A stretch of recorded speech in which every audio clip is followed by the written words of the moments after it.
สบายดีท่านผู้ชมที่เคารพขอต้อนรับท่านเข้าสู่การรายงานข่าวพยากรณ์อากาศที่ห้องข่าวกรมอุตุนิยมและอุทกศาสตร์เฮามาติดตามสภาพอากาศมื้อนี้ไปน้ำกันเลย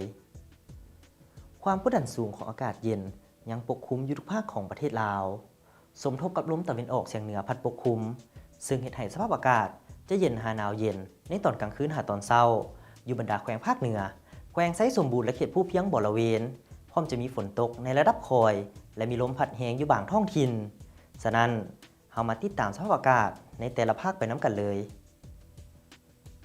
ภาคเหนือด้านตะวันออกอากาศเย็นหาหนาวเย็นในตอนกลางคืนหาตอนเช้าและจะมีฝนตกในระดับคอยพอมีลมพัดแรงอยู่บางท้องถิ่นเนื้อที่การปกคลุมของฝนกับ15ส่วนห้อย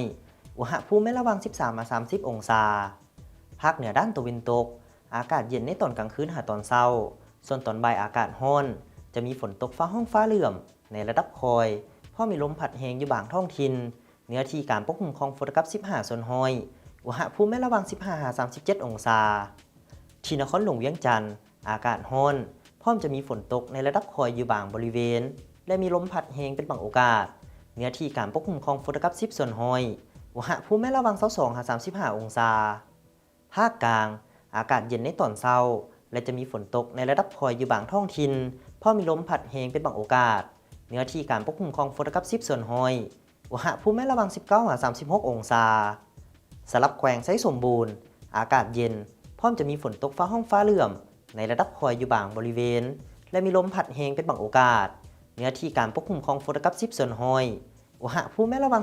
17-32องศาภาคใต้อากาศร้อนหนาร้อนเอาพอมีหมอกแห้งปกคลุมอยู่ทั่วไปในตอนกลางเว้นและจะมีลมพัดแรงอยู่บางท้องถิ่นอุณหภูมิไม่ระหว่าง22-39องศา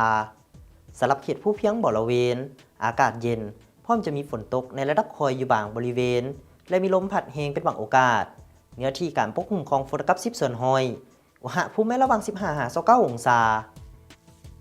ท่านผู้ชมที่เคารพมาฮอดนี้การรายงานข่าวพยากรณ์อากาศที่ห้องข่าวกรมอุตุนิยมและอุทกศาสตร์ก็ได้หมดเวลาลงแล้วท่านสามารถติดตามข้อมูลเพิ่มเติมได้ที่ Facebook หรือ YouTube ที่ขึ้นตามหน้าจอนี้ความสุขโชคดีจงมีแก่ท่านสบายดี